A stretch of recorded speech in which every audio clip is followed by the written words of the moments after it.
Ons het verlede week na 'n baie interessante, maar 'n werklike diep geestelike waarheid gekyk. En ek wil vanmôre net so 'n bietjie weer aan dit raak en dan gaan ek 'n bietjie oor twee verskille praat. Alright, so twee verskille, maar ek wil hierdie stelling maak, dit het tyd geword vir 'n opgewekte lewe.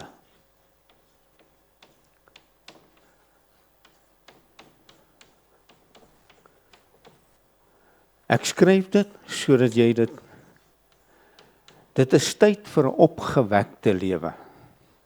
Jy weet, ons hele lewe lank word ons geïndoktrineer oor lewe op aarde en hoe lewe ons lewe beïnvloed. Maar as 'n mens werklik na die skrif kyk, dan lewe ons 'n opgewekte lewe, of veronderstel om 'n opgewekte lewe te. As ek net vinnig 'n skrif kan aanhaal, wat ons later by gaan kom, hy sê, julle wat dood was deur die sonde en die misdade, het hy saam met hom lewendig gemaak en saam met hom opgewek. So ons lewe 'n lewe wat nie geïndoktrineer of veronderstel is om geïndoktrineer te word met menslike sienings wat 'n aardse godsdiens besit nie. Ja, dis 'n rowwe stelling, maar dit is die waarheid. Paulus sê ons godsdiens is 'n godsdiens nie na die mens nie. Ek het dit nie na die mens ontvang nie. Ek het dit ontvang van die lewende God, en by God al wat saak maak. Hoor nou hierdie stelling vanmôre, is 'n nuwe skepping. 'n Nuwe skepping. Dis al wat by God saak maak, is 'n nuwe skepping, want hy het ons geherskep na sy beeld en na sy gelykenis. En alles wat jou afbring van daardie posisie af, is 'n aardse godsdiens. Ek kan vanmôre net hier amen sê, as jy weet presies waaroor ek praat. Want ons lewe 'n lewe wat gesetel is, waar die Seun van God aan die regterhand van God sit. En ons is nie veronderstel om geïndoktrineer te word met sienings van mense wat nie in dieselfde posisie glo as waarin jy sit nie. Moet ek dit weer sê? Ons moenie toelaat dat mense ons indoktrineer wat nie dieselfde posisie sit nie en nie glo in dieselfde posisie waar God sit nie. Met ander woorde, hulle maak slawe van mense. En hulle maak slawe van jou ook. Ons het verlede week gelees daar in 2 Petrus, bly gou saam met my. 2 Petrus hoofstuk 1 vers 19, net om so vinnig. Hy sê ons het 'n profetiese woord. Alright? Ons het 'n profetiese woord wat baie vas is, waarop jy moet ag gee. Soos 'n lamp wat in 'n donker plek skyn, totdat die dag aanbreek en die môrester opgaan in julle harte. So Petrus sê, God het vir my 'n profetiese woord gegee. En as julle op daardie profetiese woord gaan ag neem, sal die lig van die evangelie in jou lewe deurbreek. En as die lig deurgebreek het, sal jy soos die môrester wees wat die dag van God aankondig. Here, is dit nie fantasties nie? We have also a more sure word. Nou, ek het verlede week 'n bietjie daaroor gepraat, oor die more sure word. Ons almal weet dat voor die kruisiging was daar profeseë. Maar ons het 'n beter versekerde woord van profesie wat God aan Petrus gee. Hoekom aan Petrus spesifiek? Ons het verlede week gehoor, hy was daar toe God met hom met die meester uit die hemel uit gepraat het, toe met sy doop en op die berg. Hy was daar toe die Here gekruisig is. Hy was daar toe gesien het hoe dat die krag van God alle natuurwette oorskry het om die Here Jesus uit die dood uit op te tel. Maar hy was ook daar toe die Here Jesus teruggekom het en hy gesien hoe dat die krag van God deur sy lewe gemanifesteer het vir 40 dae. En dis hoekom die Here vir Petrus gebruik het, want Petrus sê, ek ken die stem van my meester. En as jy hoor wat ek sê, dan sal die lig van die evangelie deur jou lewe opgaan, en jy sal die lig van die lewe wees. Is dit 'n belofte wat die Here gemaak het? Die Here het mos gesê, wandel in die lig terwyl jy die lig by julle het, maar daar sal 'n tyd kom wanneer die lig van julle weggeneem word, dan sal julle kinders van die lig word. Alright? So ons kan die dag laat deurbreek vir God.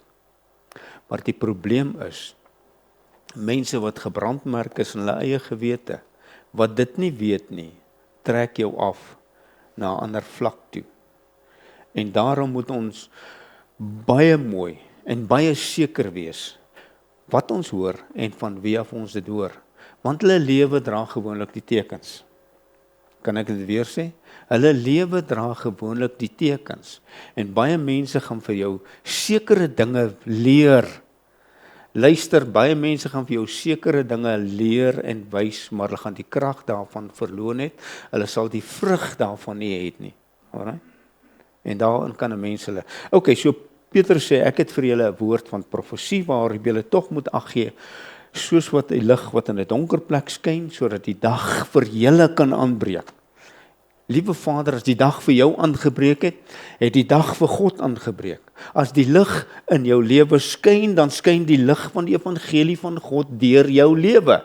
Dan is dit jou dag, maar dit is ook God se dag. Alright? En dan kan die evangelie sy ware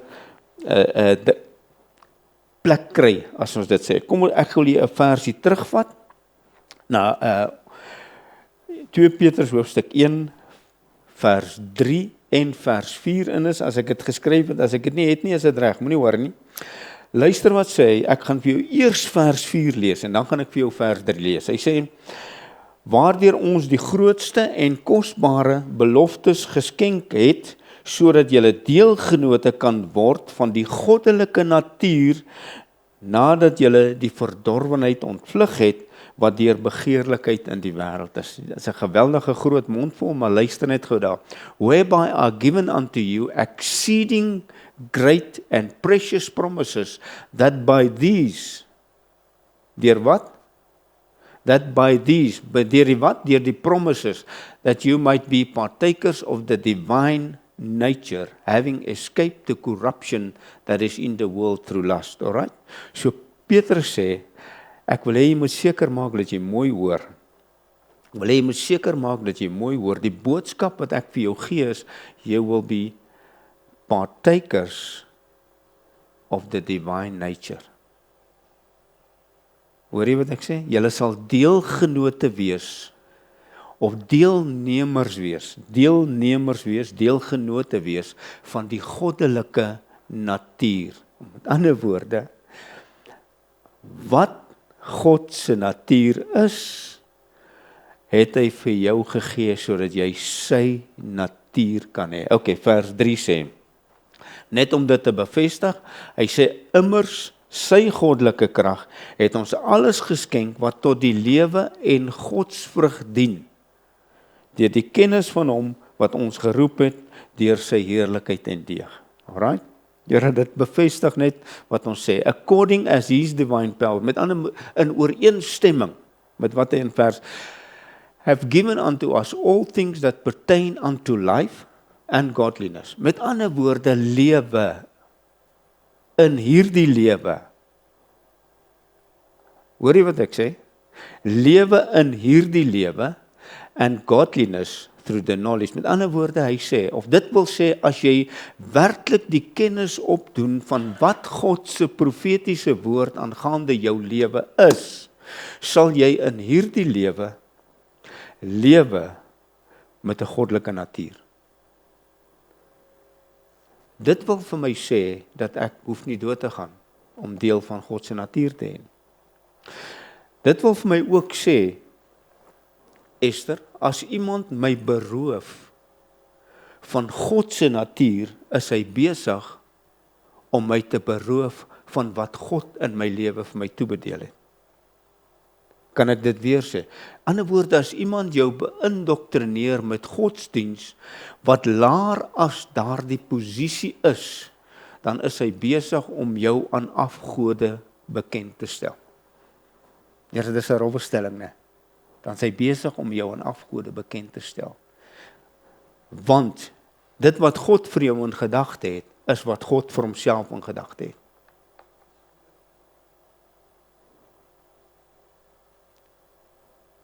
Dis rof, né? Daarom kon die Here Jesus, of kan die boek, die skrywer van die Hebreërboek sê, hy het baie broeders na die heerlikheid gebring. Hy het broers gebring daar waar die heilige teenwoordigheid van God is. Hy het broers gebring op 'n plek waar 'n aardse mens met 'n aardse denke en 'n aardse godsdiens nooit by sal kom nie. Kan ek dit weer sê? Nooit by sal kom. Want sy gedagtes gaan hom elke skoot beroof van wat God in gedagte het. En hy sal hom elke skoot sit en vir hom vertel hoe goed jy moet word, om by God uit te kom. God het 'n oogmerk vir jou lewe. En hierdie oogmerk van God is dat hierdie profetiese woord in jou lewe in vervulling gaan waarvoor sy seun die prys betaal het. Sy seun het die prys betaal om jou in 'n plek te kry en 'n posisie te kry waar hy self sit. Anderste is jy nie mede-erfgenaam van die heerlikheid nie. Anderste is jy nie mede-erfgenaam van die heerlikheid nie. Anderste het hy jou nie na die heerlikheid gebring daar waar hy sit nie. OK. Kom ons kyk 'n bietjie. Wat is die oogmerk van dit wat God in gedagte gehad het nadat Jesus die prys op die kruis betaal het? Onthou, in hierdie kerk praat ons altyd, of ons groot deel is om wat plaasgevind het na die kruisiging. Voor die kruisiging was daar vir die mens nie baie waarde nie, behalwe dat hy moet seker maak dat hy nie varke eet en babers eet en sulke goede nie, en hy moet offer nie. Maar na die kruis het alles verander, want hy het die vloek geword vir dit wat voor die kruis onder die vloek was. So in hierdie kerk praat ek altyd na wat na die kruis plaasgevind het, of meeste van die tyd.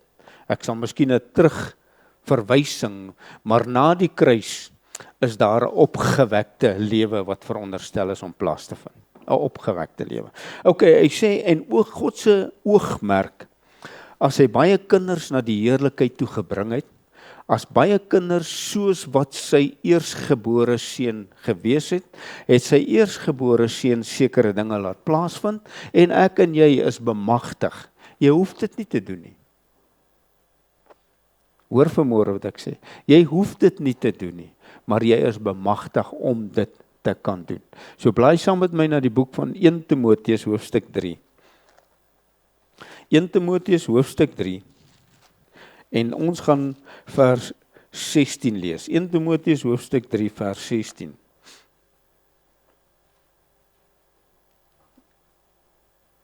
Ek sê dit weer, jy hoef dit nie te doen nie. Jy kan aangaan met godsdiens. Dis reg vir jou, is dit reg? Maar God het 'n beter oogmerk vir jou. Hy sê, en onteenseglik, die verborgenheid van die godsaligheid is groot. God was geopenbaar in die vlees, geregverdig in die gees, het verskyn aan engele, is verkondig onder die heidene, is geglo in die wêreld en is opgeneem in heerlikheid.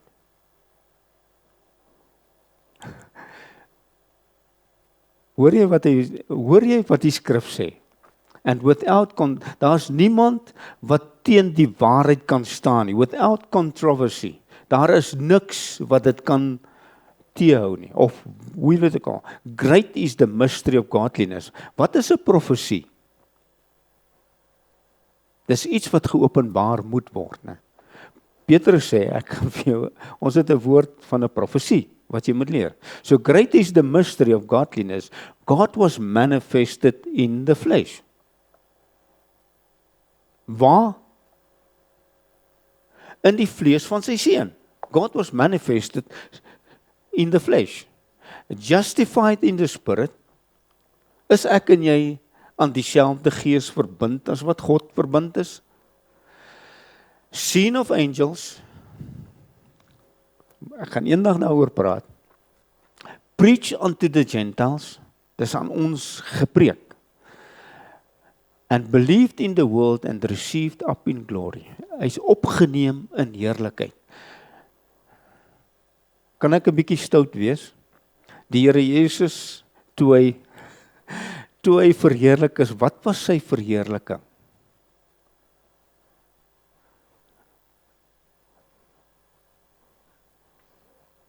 Né? Toe hy aan die regterhand van die Vader gaan sit, was sy verheerliking.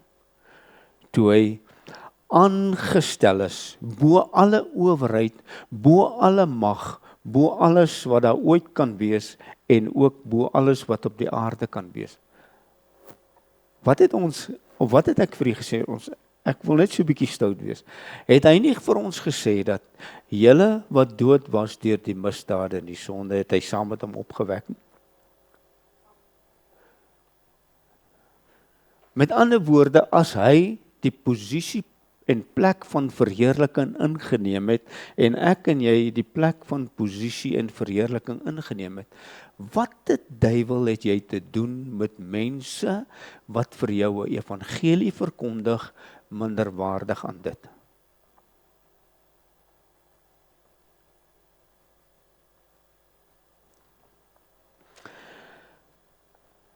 Die doel en die oogmerk van God is presies dit, dat God geopenbaar kan word in jou vlees. Dat ek dit net so bietjie hierso skryf, want hy was geopenbaar en hy was verheerlik in die eersgeborene se vlees. En hy moet in my en in jou vlees ook geopenbaar word, sodat die verborgenheid van die Godheid geopenbaar kan word deur my en jou lewe. Anderste hoe, God sal altyd 'n verborgenheid bly.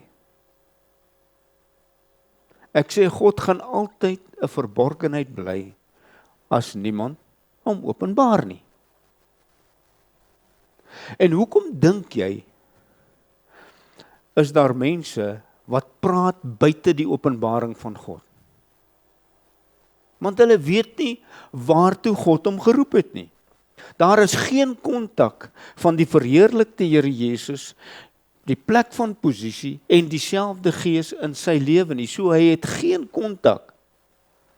Kan ek dit weer sê? Hy het geen kontak met die verhoogde lewe nie, of die posisie van verhewendheid, of die posisie van heerlikheid nie. Hy het geen kontak met dit nie. So hy praat net uit 'n aardse siening. Hy praat net uit 'n aardse siening. Hy het geen kontak met die lewende God nie. En daarom is dit geskoei op dooie godsdienswerke. En daarom sal mense jou altyd probeer om 'n slaaf te maak van sy eie denke, omdat hy nie vernuwe is in die gees van sy gemoed nie.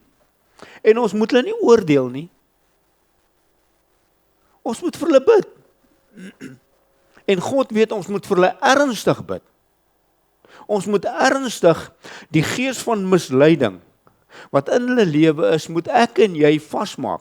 Want ons is nie met die planne van die vyand onbekend nie. Ons is bekend daarmee en ons weet dat hy die kinders van God beroof. En dis nie sy skuld nie. Hy luister net na die verkeerde gees. En daarom moet ek en jy die werke van die vyand afbreek. Want groot is die verborgenheid van God saligheid, en God sal altyd verborge wees as die kinders van God nie 'n siening het van 'n posisie van 'n verhewe lewe nie. Ons sit dan saam met hom. As die gees van God in die teenwoordigheid van God is, en ek en jy is met dieselfde gees van God verbind, dan moet ons mos dieselfde gedagte hê.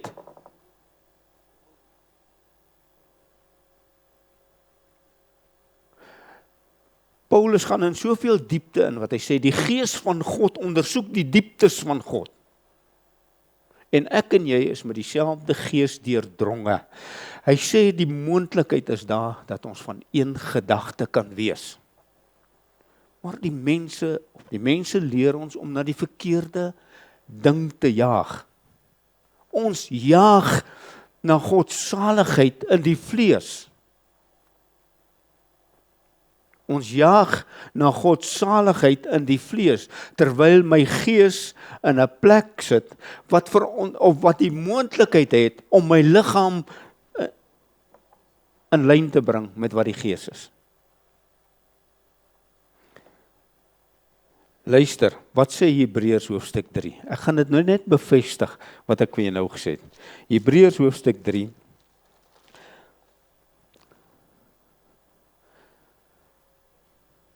Hebreërs hoofstuk 3 vers 1 sê. Bly maar, ek wag vir jou. Ek wil jy moet dit self lees. Hy sê daarom, heilige broeders, deelgenote van 'n hemelse roeping. Daarom, heilige broeders, deelgenote van 'n hemelse roeping, let op die apostel en die hoëpriester van ons belydenis Jesus Christus. My oog gefestig net op dit. Therefore, holy brethren, partakers of the heavenly calling, consider the apostle and high priest of your profession, Jesus Christ. Dis wat my oogmerk is, want dit is waar die oogmerk van God sy vervulling gekry het in die lewe van Jesus Christus. So hoekom sal ek laat iets my oogmerk afbring van dit? Want weet jy, dit maak 'n slaaf van jou. Maar wie die seun van God vrygemaak het, is waarlik vry. Vir wat? Om deel te wees van 'n hemelse roeping. Om deel te wees van 'n hemelse roeping het die seun van God jou vrygemaak. Luister, as daar ooit in hierdie wêreld mense gewees het wat God tevrede kon stel in die vlees, dan was dit die Fariseërs. Hulle het alles gedoen. Elke jota en elke titel van die wet het hulle nagekom. So as daar mense was wat God kon tevrede stel, dan was dit hulle. En God sê hulle mis die merk. Want dat niemand deur die vlees by God geregverdig kan word nie, is duidelik. Die regverdige sal uit die geloof lewe.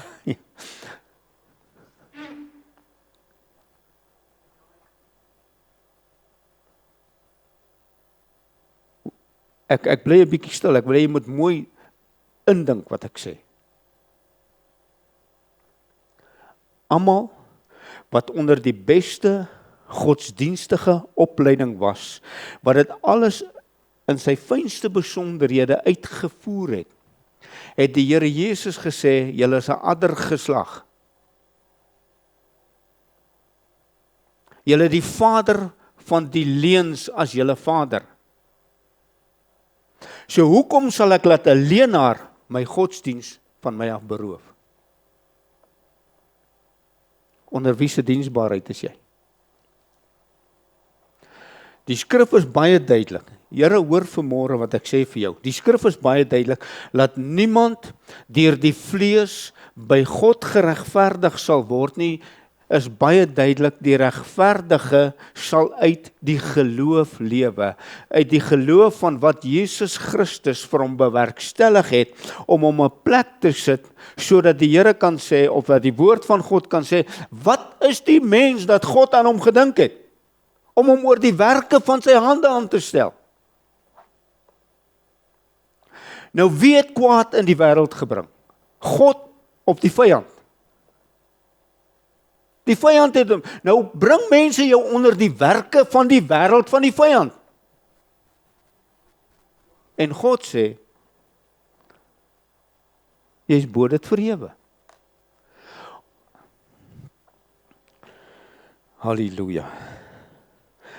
Daarom broeders, deelgenote van die hemelse roeping. Broeders, susters, deelgenote van die hemelse roeping. Julle sit op 'n plek en 'n posisie waar God jou wou hê en waar God tevrede is met waar jy sit, sodat God sy mag en sy almag aan jou kan bekend maak, sodat God geopenbaar kan word deur jou lewe in hierdie wêreld waar daar goddeloosheid is, wat geopenbaar moet word, sodat die God van die lewe deur jou lewe bekend gemaak kan word. Paulus sê, my grootste geveg wat ek in die lewe het, my grootste geveg wat ek in die lewe het, is die godsdienstmense, wat die mense wat ek by God uitgebring het, terugtrek na godsdienst toe. Dis my grootste geveg. Ek probeer mense by God uitkry, en hulle probeer mense by die werke van die duiwel uitkry. Sê, dis my grootste geveg. En die Here Jesus se grootste geveg was? Die Here Jesus se grootste geveg was? Die godsdienstmense. Hulle wat die sleutels van die koninkryk het, hy sê dit baie duidelik, maar hulle sluit die koninkryk toe, en die wat sou ingaan, verhoed hulle om in te gaan, en dan maak hulle kinders 7 keer erger as wat hulle self is. So hulle kom nooit by die koninkryk uit nie. Maar hy sê van my en van jou.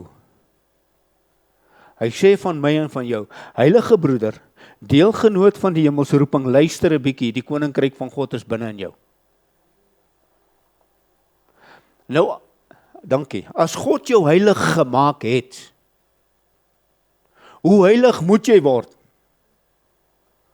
Wat moet jy doen om heiliger te word? Ek sê, as God jou heilig gemaak het, en God het jou nie net heilig gemaak nie, hy roep jou tot 'n heilige roeping. So wat moet jy doen om heiliger te word? Behalwe om te glo wat God my gemaak het. Amen. Behalwe om te glo wat God my gemaak het. Amen.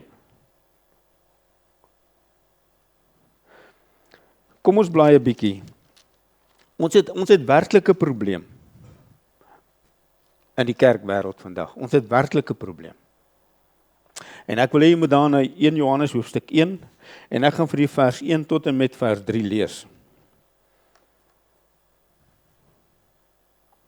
1 Johannes hoofstuk 1, vers 1 tot en met vers 3.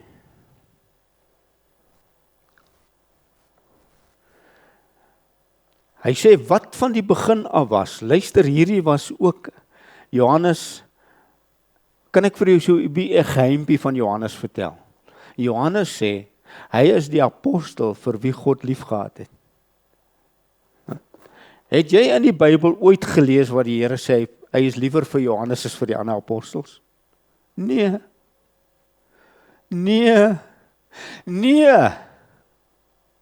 Johannes het besef hoe lief God hom het, en daarom het hy besef, ek vat die liefde van God en ek maak dit deel van my lewe, en daarom is ek die apostel vir wie God lief gehad het. God het nooit vir die ander apostels gesê, ek het vir Johannes meer liewer as vir jou.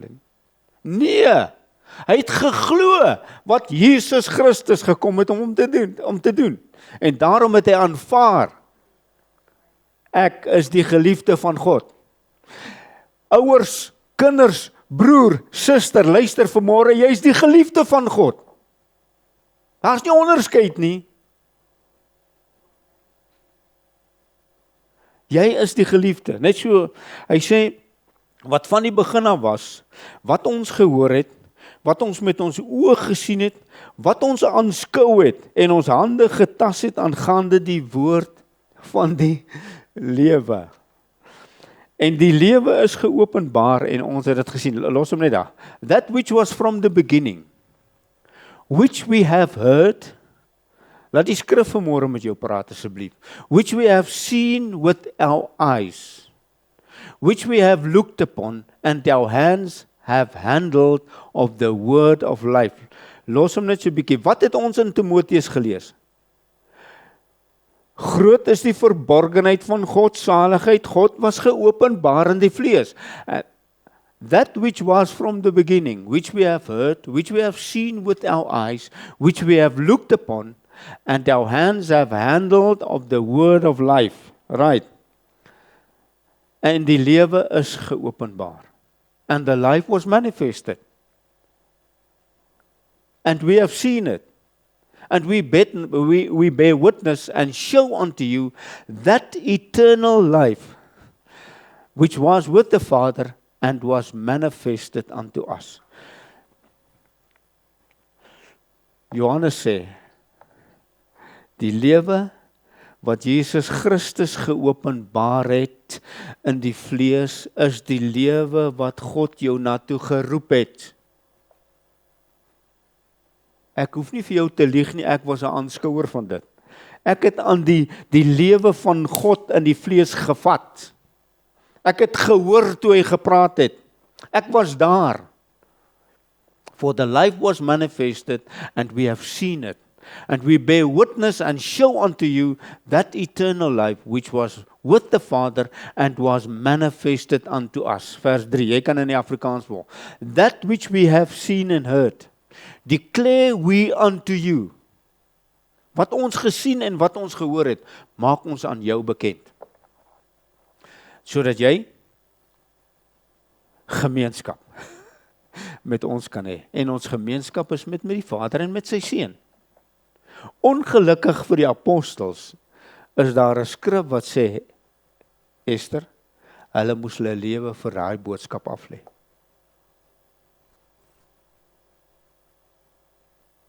Ongelukkig is hulle bestem om hulle lewe vir dit af te lê.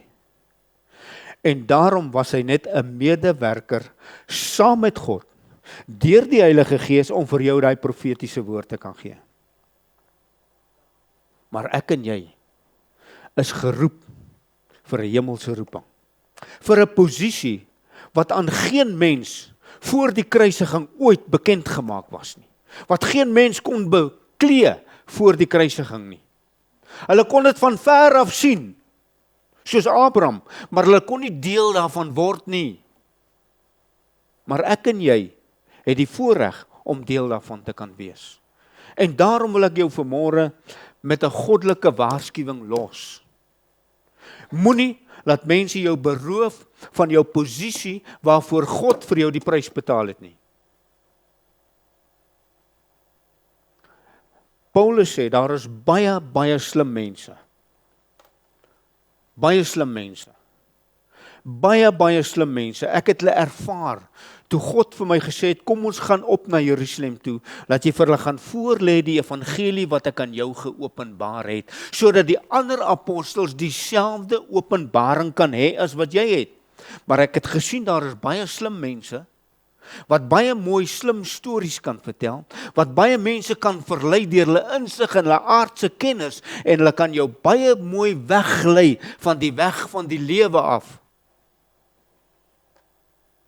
En so is dit in vandag se lewe ook. Dis baie duidelik. Daar's 'n lewe van 'n goddelike natuur.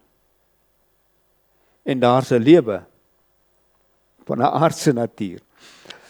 Julle ken hierdie storie, né? Daar's twee weë. Daar's twee weë. Hierdie een gaan nie hemel toe en daai een gaan nie hel toe nie.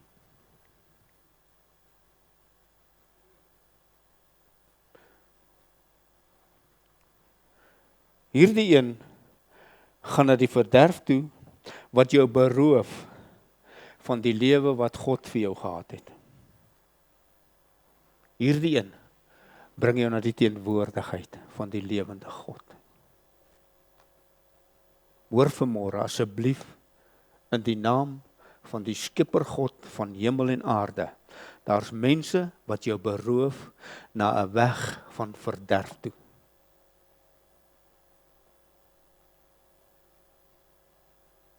Maar die Gees van God bring jou na die plek van oorwinning, waar die lewe van God deur jou lewe gemanifesteer kan word, waar God in jou vlees geopenbaar kan word. Halleluja. Efesiërs hoofstuk 3. Kom, ek gaan so 'n bietjie skiep. Ek gaan Efesiërs hoofstuk 2 oorgaan, want ek het dit net nou gekwoteer. Efesiërs hoofstuk 3 vers 10. 2 vers 10 sê, ekskuus. sodat nou deur die gemeente aan die owerhede en magte in die hemel die menigvuldige wysheid van God bekend gemaak kan word. Alright? Kom ons gaan na Efesiërs 2 vers 10 toe. Reg in is. Alright, wat is die gemeente veronderstel om te doen? Die wysheid van God bekend te maak. Alright? Vers 2 sê, hoofstuk 2 vers 10 sê, want ons, sy maaksel, geskape in Christus Jesus, tot goeie werke, wat God voorberei het, sodat ons daarin kan wandel. For we are his workmanship, created in Christ Jesus unto good works, which God hath before ordained that we should walk in them. Ek is geskep vir dit. Daarom het ek vanmôre begin om te sê, vir God is daar net een ding wat tel en dis 'n nuwe skepping. En ek is geskep vir dit. Ek is geskep vir dit, vir niks anders nie. Sodat God geopenbaar en verheerlik kan word in die vlees van hom wat in 'n plek van verheerliking sit. Halleluja. Praat ek te lank? Kom ons vat net gou van dieselfde hoofstuk. Dieselfde hoofstuk, kom ons gaan net vers 15 toe. Nou wil ek hê jy moet mooi luister wat vers 15 sê. Deurdat hy in sy vlees die vyandskap tot niet gemaak het, wat in insettinge bestaan, sodat hy deur vrede te maak, die twee in homself tot een nuwe mens kon skep. Alright? Having abolished in his flesh, in sy vlees het hy alle vyandskap vernietig. In sy vlees het hy alle vyandskap vernietig. Selfs die wet van gebooie, sodat hy in homself 'n nuwe mens kon skep.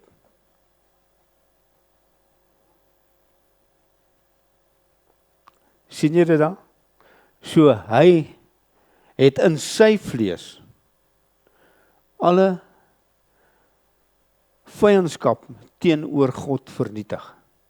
In sy vlees het hy alle vyandskap teenoor God het hy vernietig. Die probleem waarmee ons sit, en ek gaan vir jou nou vat, ek gaan vir jou terugbring na hierdie vlees toe, maar ek wil vir jou nou wys waar die probleem van die godsdienstwêreld sit. En as ek jy terugvat na die boek van Timoteus toe. 1 Timoteus hoofstuk 4 vers 1.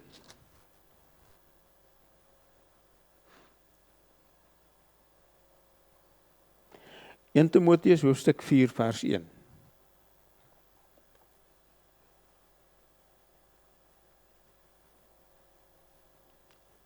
Hy sê, maar die Gees sê uitdruklik in die laaste tye sommige van die geloof afvallig sal word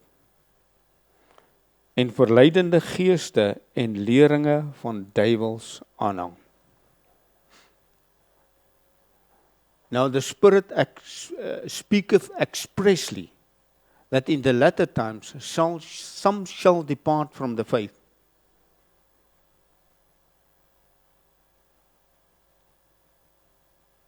giving heed to seducing spirits and doctrines of devils. Waarin is die kind van God vandag die meeste geskool? Ek vra, waarin is die kind van God vandag die meeste geskool? Leringe van duiwels. En wat maak leringe van duiwels?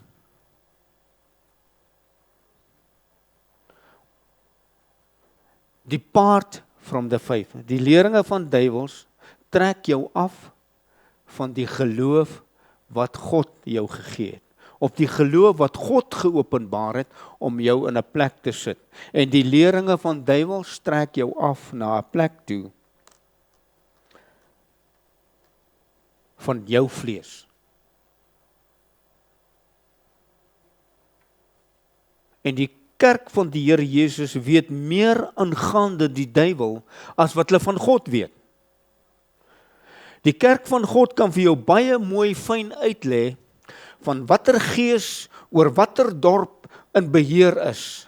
Watter gees, watter vloek ook al bring, hulle is geskool daarin. En hulle bring die kinders van God onder 'n juk van diensbaarheid. Man, in die lewe van die Here Jesus wat hierdie lewe geopenbaar het, as hy in die teenwoordigheid van die duiwel gekom het, het die duiwel hom gesmeek om hom 'n kans te gee om uit sy teenwoordigheid weg te kom. Hulle het gesê, Here, gee ons net toestemming om na die varke toe te gaan. Dis die lewe van 'n verheefde lewe teenoor 'n aardse lewe. En mense bring die leringe van duiwels en hulle plaas dit op dieselfde vlak. En wat maak hulle? Is daar 'n goeie Afrikaans? Hulle bevoem van jou breins. Ek weet nie of daar 'n beter woord is nie. Hulle beneek jou breins. En hulle laat jou ag gee op duiwels leringe. En hulle bring die duiwel in dieselfde vlak waar God sit.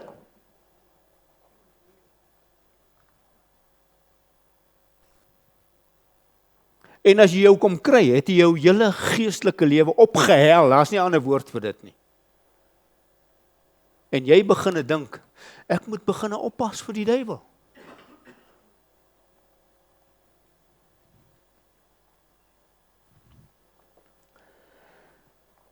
En dis 'n probleem, hè? Dis 'n probleem in die kerk van die Here Jesus vandag. Hulle kan soveel uitbrei oor duiwels. Maar oor die verlossingwerk, waarvan God alle heerskappy oorgeneem het, waarvan God hom van alle klagte vrygestel het, daarvan weet hy niks. En hulle plaas die kinders van God onder 'n juk van diensbaarheid. Weet jy, die duiwel het die Here Jesus getry. Hy het hom probeer. En toe kom hy agter. Ek dop 'n groot toets. En toe die volgende keer met hulle in aanraking kom, toe sê die duiwels, asseblief laat my varke toe gaan. Dis beter om by die varke te wees as om by God te wees.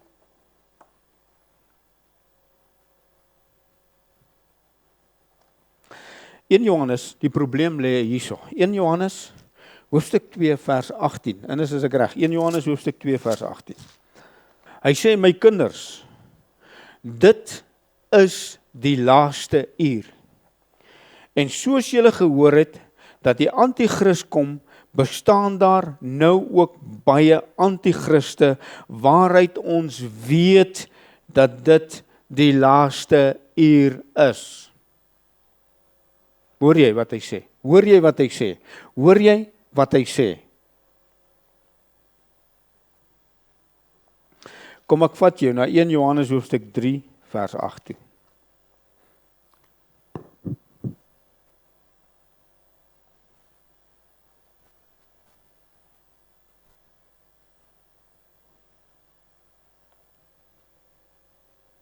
Hy sê, hy wat sonde doen is uit die duiwel, want die duiwel sondig van die begin af. En vir hierdie doel het die Seun van God verskyn om die werke van die duiwel nie uit te stel nie, te verbreek. Alright? He that committeth sin. Nou as jy nou asseblief in die naam van ons meester gaan lees asseblief Johannes, dan sal jy sien die sonde waarvan hy praat, is die sonde wat glo dat God nie in die vlees gekom het nie. Dis die sonde waarvan hy praat. For the devil sinneth from the beginning. For this purpose the Son of God was manifested that he might destroy the works of the devil. Waarvoor het Jesus gekom? Om die vyandskap uit die weg uit te ry, om die werke van die duiwel te verbreek, om net een mag bekend te stel, en dit is die mag wat aan God behoort. Kan ek vir jou, nee kom ek gaan laat jy dit lees. In Matteus 28, vers 18, gee my nog 5 minute, Matteus 28, vers 18. Ek wil hê jy moet nou asseblief mooi hoor. Matteus 28 vers 18. En dit is na sy kruisiging, na sy begrafnis, na sy opstanding en nadat hy teruggekom het.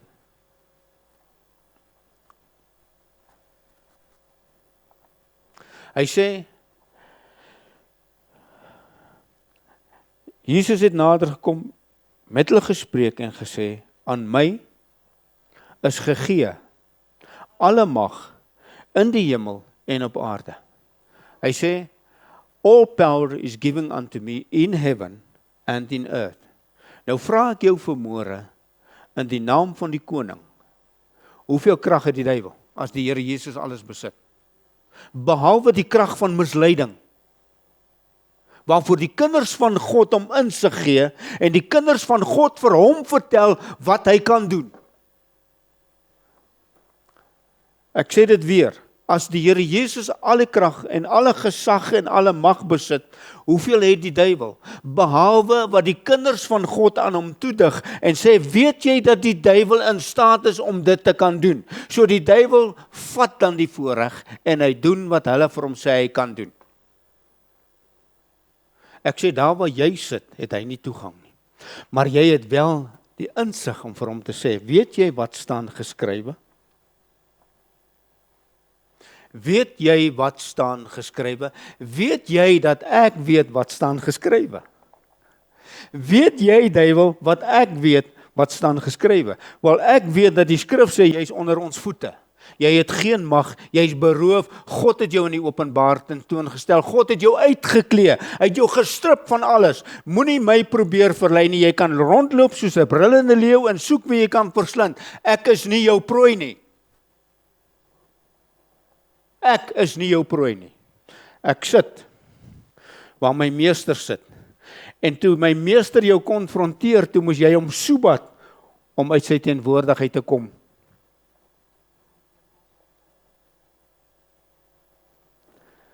Maar die kinders van God gee hom toestemming. Kinders van God gee hom toestemming. Hebreërs 2 vers 14 en hiermee gaan ek afsluit. Wat ons baie goed ken. En as dit nog net Hebreërs 2 vers 14. Waarvoor het Jesus Christus vlees geword? For as much then as the children are partakers of flesh and blood, he also himself likewise took part of the same. Met ander woorde, hy het vlees en bloed geword.